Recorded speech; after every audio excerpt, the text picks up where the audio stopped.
Baik. Bismillah. Assalamualaikum warahmatullahi wabarakatuh.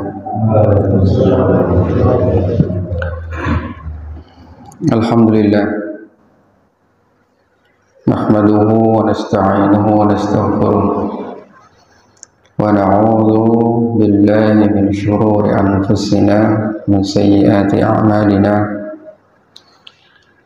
May yahdihillahu fala mudilla lahu wa may yudlil fala hadiya lahu. Asyhadu an la ilaha illallah wa anna Muhammadan 'abduhu wa rasuluh. Nusalli wa nusallim ala rasulina Muhammadin wa ala alihi wa sahbihi wa man tabi'ahum bi ihsanin ila yaumiddin, amma ba'd. Fa inna khairal kalami kalamullah wa khairal hadi hadi Muhammadin sallallahu alaihi wasallam wa syarrul umuri muhdatsatuha wa kullu muhdatsatin fid dini bid'ah wa kullu bid'atin dhalalah wa kullu dhalalatin finnar. Ikhwani fillah rahimani wa rahimakumullah jami'an. Alhamdulillah, pada malam hari ini kita bersyukur kepada Allah Subhanahu wa taala yang masih berkenan kembali mempertemukan kita untuk kita saling tawassul bil haqqi wa tawassul bis sabr, saling mengingatkan di antara kita tentang kebenaran dan kesabaran. Semoga Allah Subhanahu wa taala berikan kita kesabaran untuk terus menjalankan kebenaran. Salawat dan salam semoga tetap senantiasa tercurahkan untuk uswah hasanah kita, suri tauladan kita baginda Rasulullah sallallahu alaihi wasallam, keluarga beliau dan juga para sahabat-sahabat beliau wa tabi'in wa tabi'in. Mudah-mudahan kita semuanya diberikan taufik oleh Allah istiqomah di atas sunnah Rasulullah sallallahu alaihi wasallam,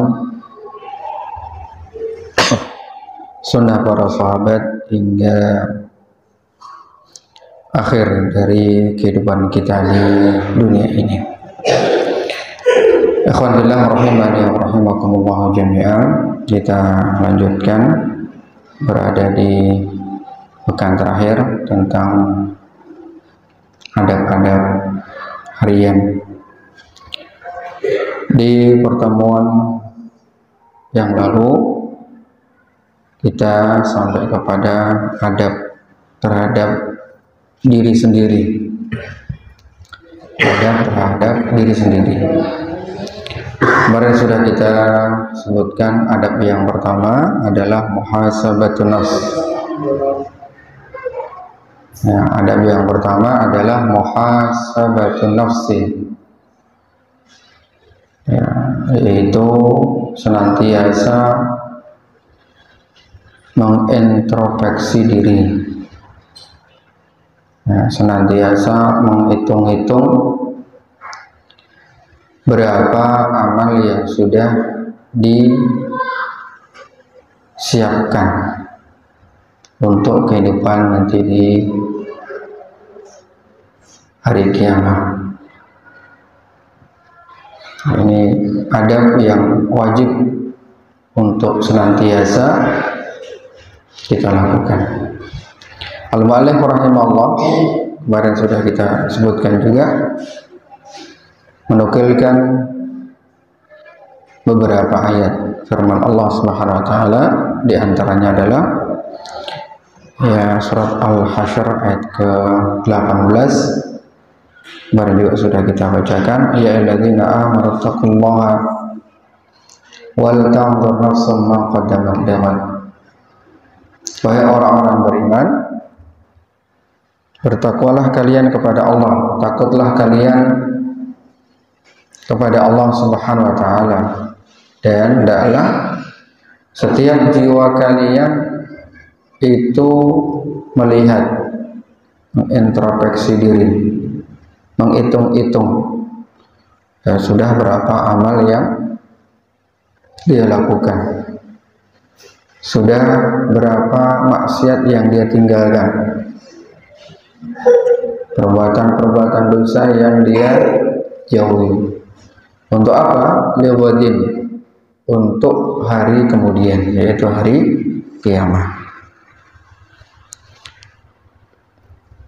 Ana bawakan satu ilustrasi ya, yang disampaikan oleh ulama kita, yaitu Al-Imam Ibnu Qayyim rahimahullah, yang menggambarkan akan hakikat atau gambaran tentang jiwa. Kata beliau bahwa an-nafsu, jiwa itu bagaikan jabalun azim, bagaikan gunung yang tinggi.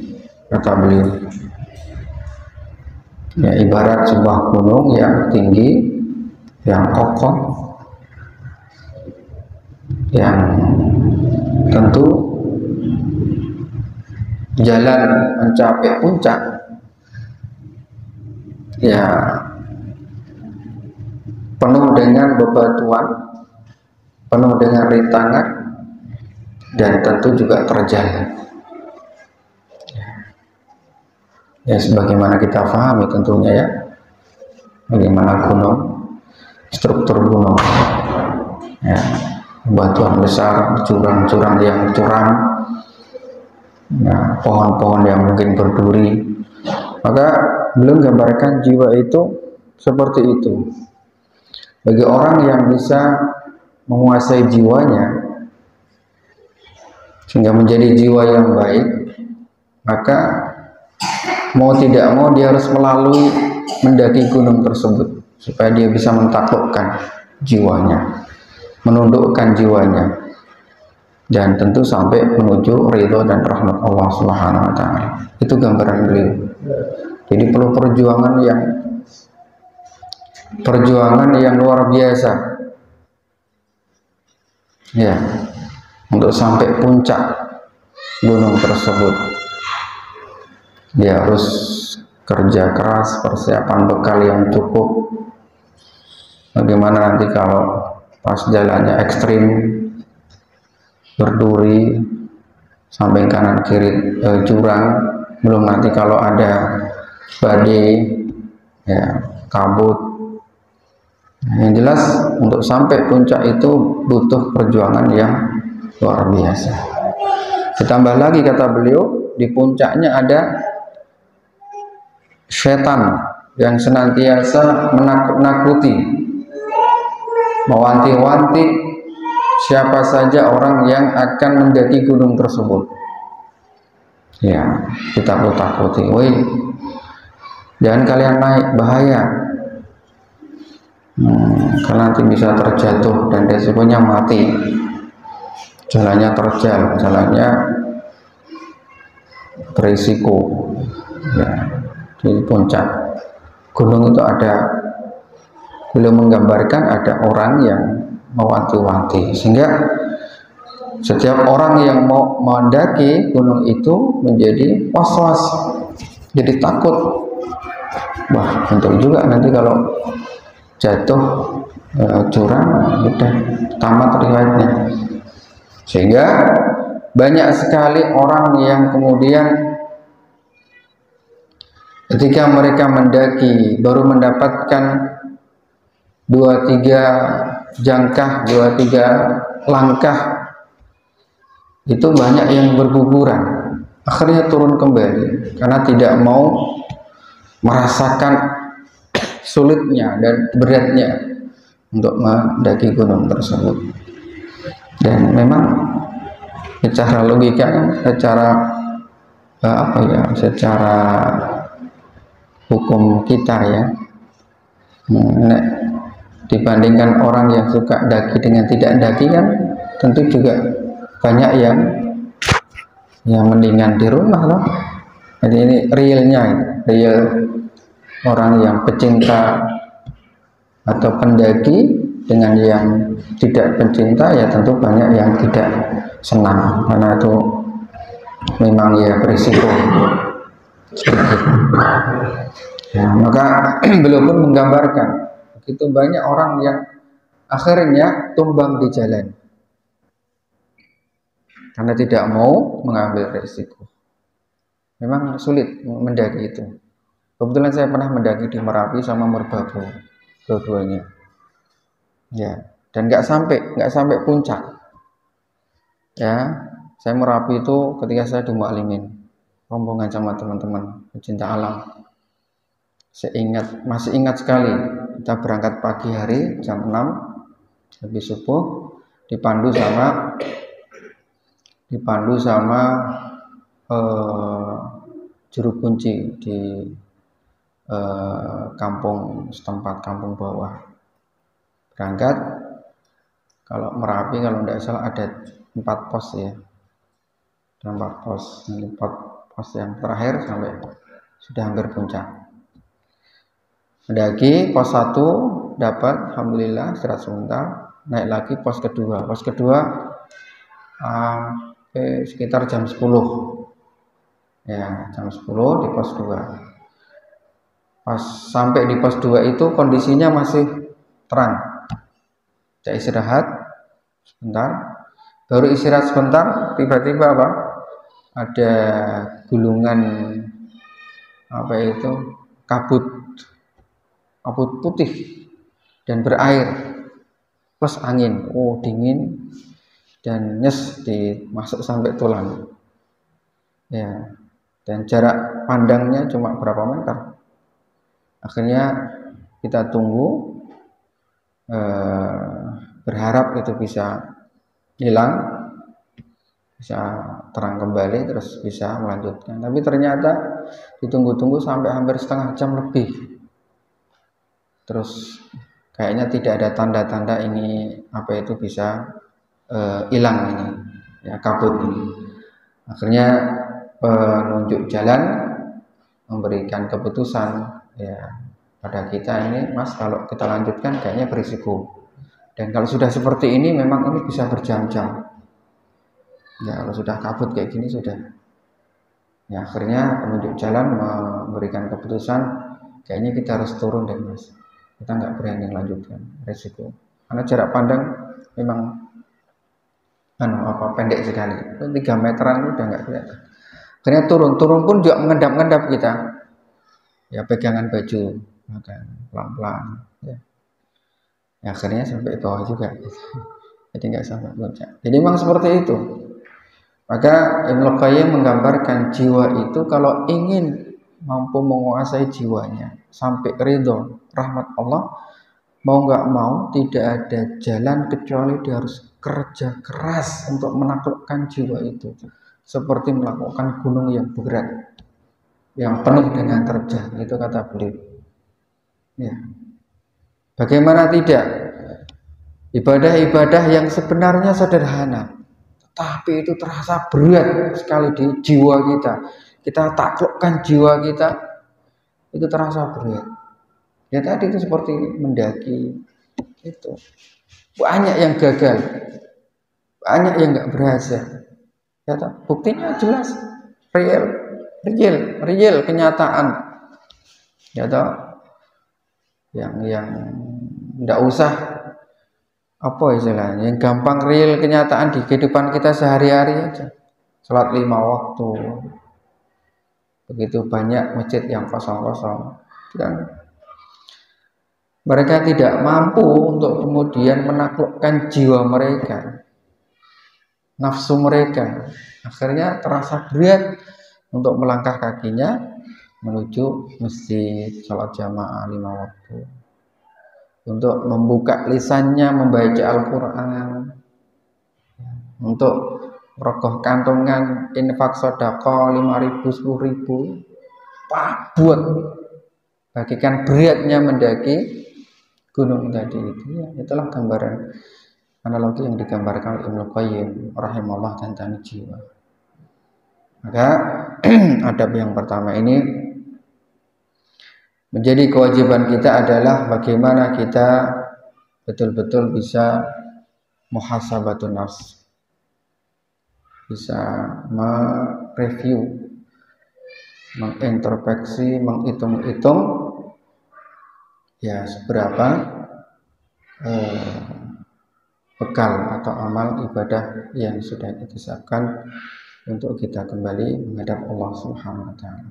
Ya, sudah berapa ibadah yang kita lakukan, terus sejauh mana kita mampu menguasai jiwa kita, nafsu kita, ya. Itu ayat yang pertama yang beliau sampaikan, ya, surah Al-Hasyr ayat ke tadi berapa? 18. Kemudian beliau juga nukilkan firman Allah Subhanahu wa taala ini surat Al-Kahfi ayat ke-49. Allah Subhanahu wa taala berfirman surat Al-Kahfi ayat ke-49, wa wudi'al kitabu fataral mujrimina musyfiqina mimma fihi. Nanti di hari kiamat diletakkanlah kitab catatan amal. Fataral mujrimin, maka engkau melihat orang-orang yang berbuat dosa, ya, orang-orang yang melakukan kemaksiatan. Musyfiqina mimma fihi, mereka begitu takutnya, begitu khawatirnya melihat catatan amal yang mereka terima. Wa yaquluna ya wailatana, mereka berkata, aduh celakalah kita ini. Ma li hadzal kitab, ini catatan apa ini? Ini buku apa? La yughadiru saghiratan wala kabiratan illa ahsaha. Ini kok catatan kitab kok semua amal-amal yang pernah kita kerjakan dicatat semua ini. Ya, tidak meninggalkan sedikit pun yang kecil, sekecil-kecil apapun ada semua ini. La yughadiru saghiratan wala kabira. Tentu yang besar juga tercatat dengan jelas. Lah yang kecil aja dicatat sama Allah. Maka mereka terheran-heran, ma li hadzal kitab, ini kitab apa ini? Sampai sedetail ini tercatat semua amalan saya ketika di dunia. Ya. Nah, mungkin hanya sekedar kita nyingkirkan gangguan di jalan, batu, ya, yang sepele, ya, nanti ada catatannya. Mungkin sekedar kita senyum dengan saudara kita dan niatkan ibadah, ada catatannya. Ya. Mungkin sekedar mendoakan, ya, kita ketemu sama teman misalkan sakit atau apa, ya, semoga Allah sembuhkan dari penyakitnya. Ada semua lengkap. Yang maksiat juga seperti itu. Maka al-mujrimin, orang-orang yang berbuat dosa, mereka terheran-heran. Oh, ini kok semua keburukan kok ada semua di sini. Lirik-lirik misalnya, ya. Bukan mahram sedetik, 2 detik ada di sini. Ngapusi, nggak jujur ketika dagang, hanya 500 perak, ada semua. Ya. Bohong, yang mungkin bohong 2-3 kata, kalimat, ada semua. Ya, sampai mereka pun mengatakan, ya, ma li hadzal kitab, ini kok kitab kayak gini nih. Tidak ada yang ditinggalkan. Luar biasa. Illa ahsaha wajadu ma amilu hadira. Semuanya dicatat oleh Allah Subhanahu wa taala. Wajadu ma'amilu hadira, dan mereka mendapatkan apa saja yang mereka kerjakan hadira, ada di kitab tersebut. Wala yadhlimu rabbuka ahada, dan Allah tidak mendolimi seseorang hambanya, seorang pun dari hambanya. Ya, ini tentu ayat yang memberikan apa kita? Dorongan ya, membuka kesadaran kita ya, bahwa apa yang kita kerjakan, apa yang kita lakukan di dunia ini, baik itu perbuatan yang soleh, perbuatan dosa sekecil apapun, akan dicatat oleh Allah Subhanahu wa taala dalam catatan amalan kita. Ya. Ada sebuah riwayat yang disebutkan dalam kitab Ibnu Katsir rahimahullah ketika menafsirkan ayat ini, ya, bagaimana perbuatan kecil tetap dicatat. Ya, kalau kecil,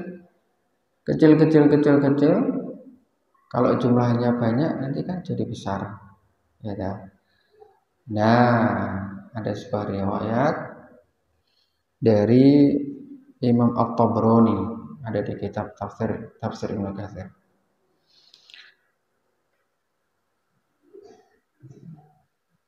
Dari sahabat Sa'ad bin Junadah, qala, beliau berkata,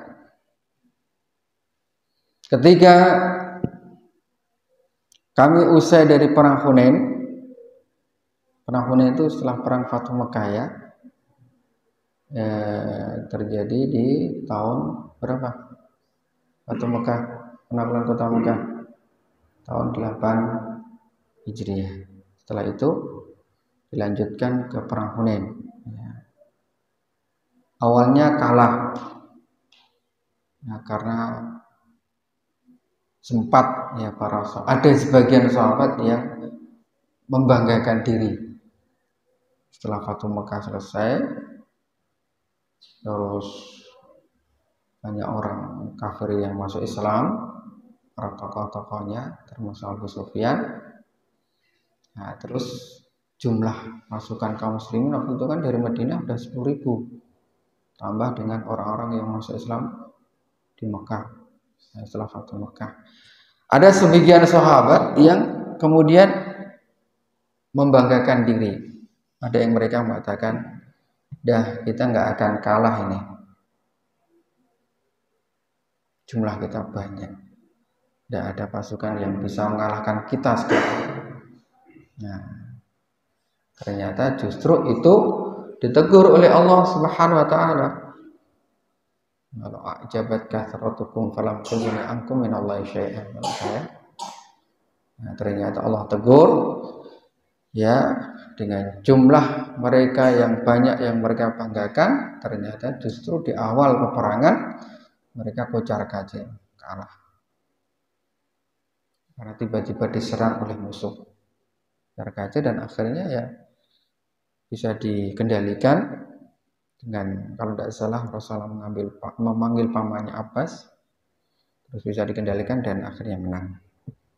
Ya, tapi teguran bahwa jumlah banyak pasukan itu enggak menjamin bisa menang, karena wa manasru illa min indillah. Kemenangan itu datangnya dari Allah Subhanahu wa taala. Maka setelah perang Hunain selesai, Sa'ad bin Junadah menceritakan sebuah peristiwa.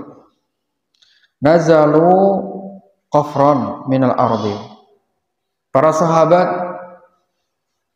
singgah di sebuah tempat di mana tempat itu tempat yang tandus. Qafran itu tandus, nggak ada air, nggak ada tanaman hijau, ya gersang lah ya. laisa fi syai'. Faqala Nabi sallallahu alaihi wasallam, ijma'u man wajada audan fa'lyati bih. Maka Rasulullah merintahkan, ayo siapa di antara kalian yang mendapatkan ranting bawa ke sini. Cari ranting. Mungkin mau nyalakan api kali. Hanya para sahabat pun yang mereka mendapatkan ranting-ranting yang sudah kering dibawa menuju Rasulullah SAW. Ada yang bawa satu, mungkin ada yang bawa dua, ranting kecil-kecil. Nah, kemudian fama kana illa sa'ah hatta ja'alnahu rukama.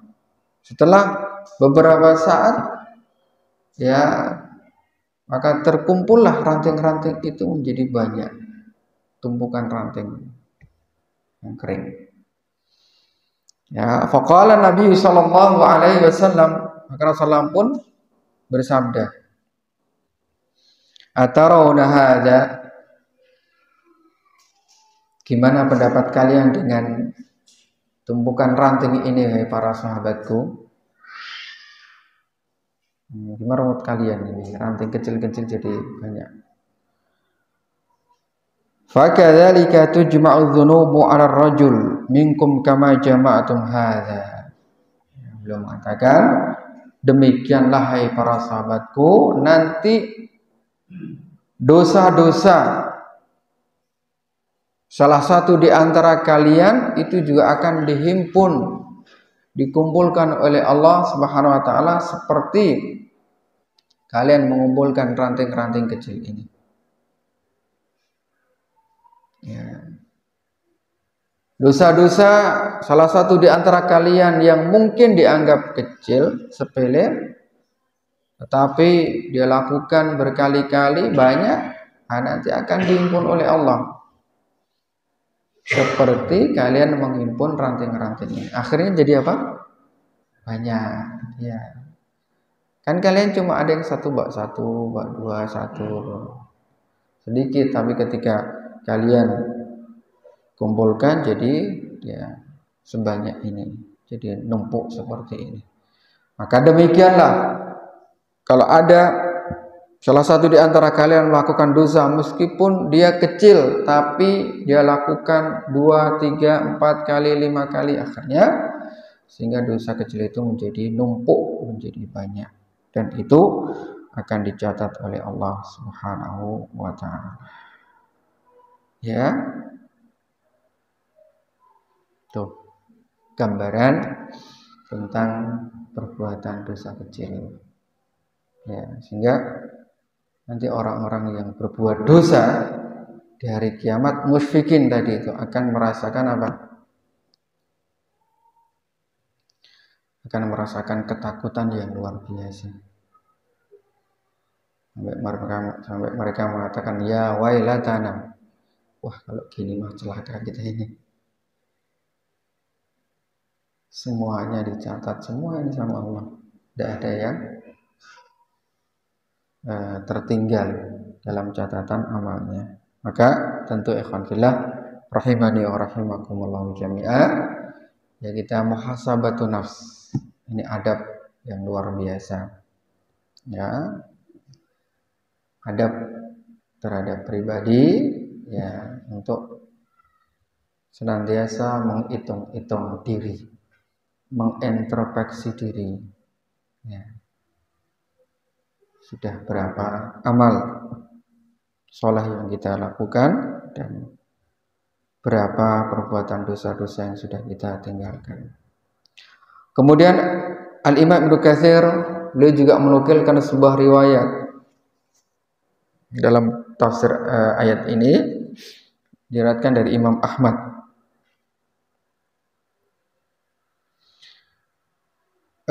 Tentang, nggak tahu ini nyambung enggak, tapi beliau sebutkan di penafsiran ayat yang tadi itu, surat Al-Kahfi ayat ke-49 ini. Ini menunjukkan akan gambaran gambaran semangat para sahabat dalam thalabul ilmi. Ya, mungkin memang ingin niatkan untuk jadikan sebagai amal ibadah, amal soleh. Di mana sahabat Jabir bin Abdullah yaqul, beliau pernah menceritakan, balaghani haditsun an rajulin sami'ahu min Rasulullah. Suatu hari saya mendapatkan atau mendengar satu hadis dari seseorang yang seorang ini pernah mendengar hadis tersebut dari Rasulullah SAW. Jadi Jabir bin Abdullah pernah mendengar satu hadis, ya, di mana hadis ini diriwayatkan seorang sahabat lain yang pernah mendengarkan Rasulullah SAW. Cuma sahabat yang mendapatkan hadis ini yang dari Rasulullah SAW langsung itu tidak di Madinah, sudah pindah ke Syam. Lihat bagaimana semangatnya para sahabat dalam thalabul ilmi, ya. Maka ini jadi contoh. Ya, antum alhamdulillah dekat rumahnya, harusnya lebih semangat. Ya, ini lihat Jabir bin Abdullah. Apa kata beliau? Beliau mengatakan, "Fashtaraitu ba'iran, thumma shadattu alaihi rahli." Kemudian aku pun membeli seekor onta. Ya, ketika mendengarkan satu hadis dari seorang sahabat dan sahabat itu sudah pindah ke Syam, maka beliau pun bersegera untuk membeli seekor onta. Untuk apa? Untuk dijadikan kendaraan menuju Syam. Dan itu hanya satu hadis. Ya, Masya Allah. Ini kalau enggak kekuatan iman yang dalam, kekuatan besarnya harapan menggapai ridho rahmat Allah yang tadi itu, seperti Ibnu Qayyim gambarkan jiwa seperti gunung itu kan. Ini kalau enggak punya azam yang kuat enggak mungkin. Harus beli seekor unta loh, hanya untuk satu hadis, ya. Kita ini kan udah dekat, kadang-kadang malasnya luar biasa, enggak modal, enggak ngeluarkan uang, ya toh. Ya, bisa dijangkau dengan langkah kaki kita, ya, tapi ternyata banyak di antara kita yang juga malas. Nah, ini dari Madinah ke Syam. Ya, kalau zaman dulu dengan onta bisa berhari-hari, bisa berminggu-minggu, dan beliau rela untuk menyiapkan kendaraan tersebut. Beli onta itu berapa kalau sekarang? Itu 30 juta. Ya toh? Ya. Akhirnya beliau pun beli onta tersebut dan beliau persiapkan bekalnya untuk pergi ke Syam. Fasirtu alaihi syahra, Masya Allah. Ya, beliau bercerita, kemudian saya pun mulai perjalanan dan sampai Syam itu saya tempuh selama 1 bulan. Insya Allah, ya. Jadi hanya untuk satu hadis rela membeli seekor onta dan rela harus mengadakan perjalanan selama 1 bulan. Masya Allah, luar biasa. Ini jauh sekali kita ini. Ya, maka wajar kalau Allah Subhanahu wa taala berikan mereka predikat, ya. Rasulullah SAW berikan satu predikat, khairul quruni qarni, tsummal ladzina yalunahum, tsummal ladzina yalunahum. Sebaik-baik masa adalah masaku, kemudian setelahnya, dan kemudian setelahnya. Dua saja. Karena ya seperti ini, luar biasa, betul luar biasa. Coba antum ini semi mustahil ada orang yang ingin dapat satu hadis harus beli motor, Terus perjalanannya 1 bulan. Mas nggak ada, orang sekarang nggak ada, wallahi nggak ada, cari aja, nggak ada orang seperti itu. Padahal dulu perjalanannya 1 bulan ya, yo di padang pasir, kalau malam dingin, kalau siang panas, belum nanti kalau ada apa itu kota otorok, para pembegal ya, banyak pembegal yang ada di padang pasir itu. Jadi risikonya itu luar biasa. Ya, tapi karena itu tadi azam yang kuat, keinginan yang kuat untuk menggapai ridha Allah, untuk beramal, menyiapkan diri, ya ibarat tadi mendaki gunung yang begitu terjal, ya tetap aja mereka lakukan. Itu. Jadi itu sebenarnya kekuatan apa ya istilahnya yang bisa membuat kita menjadi orang yang the best itu sebenarnya. Orang terbaik itu ya. Kita bisa menaklukkan jiwa kita. Ya, bukan sebaliknya, jiwa kita taklukkan untuk kemudian kita tundukkan ya dalam rangka menjalankan ketaatan dan ibadah kita kepada Allah Subhanahu wa taala. Ya. Ya. Tapi sayang sekali lagi di antara kita banyak yang semua sudah ada fasilitas, talabul ilmi dekat, nggak butuh biaya banyak, nggak butuh tenaga banyak, ya, masih ada yang malas banyak. Ya, itulah sayangnya kaum muslimin ya atau keadaan kaum muslimin di zaman kita sekarang ini. Insya Allah kita lanjutkan, ini masih ada nanti sampai ketemu dengan seorang sahabat yang di Syam dan seterusnya. Insya Allah kita lanjutkan di pertemuan yang akan datang. Demikian yang bisa kita sampaikan. Mudah-mudahan bisa menambahkan iman, takwa kita dan menambahkan keistiqomahan kita dalam talabul ilmi. Subhanakallahumma wa bihamdika asyhadu an la ilaha illa anta astaghfiruka wa atubu ilaik. Assalamualaikum warahmatullahi wabarakatuh.